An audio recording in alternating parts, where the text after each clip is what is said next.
लोकसभा चुनाव को लेकर भाजपा ने उम्मीदवारों की पहली लिस्ट जारी कर दी है और उम्मीदों के मुताबिक प्रधानमंत्री नरेंद्र मोदी को फिर से बनारस से उम्मीदवार बनाया गया है। जी हां, पीएम मोदी तीसरी बार भी बनारस से ही चुनाव लड़ेंगे। भाजपा काफी पहले से इस सीट पर जीत की तैयारी में जुटी हुई है।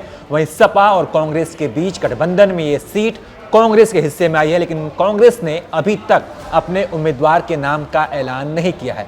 लेकिन माना जा रहा है कि अजय राय को मैदान में उतारा जा सकता है। अजय राय पीएम मोदी के खिलाफ चुनाव लड़ सकते हैं। बनारस लोकसभा सीट की बात करें तो इस सीट हमेशा से ही सुर्खियों में रही है। इस सीट पर बीजेपी का वर्चस्व रहा है। पीएम मोदी से पहले 2009 में बीजेपी से मुरली मनोहर जोशी यहां से सांसद बने थे, जिसके बाद 2014 में पीएम मोदी को इस सीट से प्रत्याशी बनाया गया। पीएम मोदी जब गुजरात से बनारस आए तो उन्होंने कहा था कि मुझे तो मां गंगा ने बुलाया है। तो एक बार फिर से मां गंगा ने उन्हें बुलाया है। और अगर बनारस सीट के सियासी समीकरण की बात करें तो यह भी बेहद दिलचस्प है।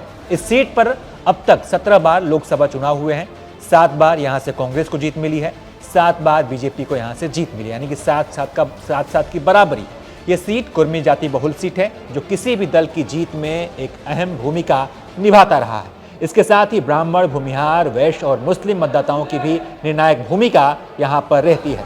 बनारस सीट से भाजपा के कई दिग्गज सांसद रह चुके हैं, लेकिन पीएम मोदी के एंट्री के बाद से यहां का चुनाव काफी दिलचस्प रहा है। साल 2014 में आम आदमी पार्टी के मुखिया अरविंद केजरीवाल भी पीएम मोदी के खिलाफ चुनाव लड़े थे, लेकिन जीत नहीं पाए, वो दूसरे नंबर पर है।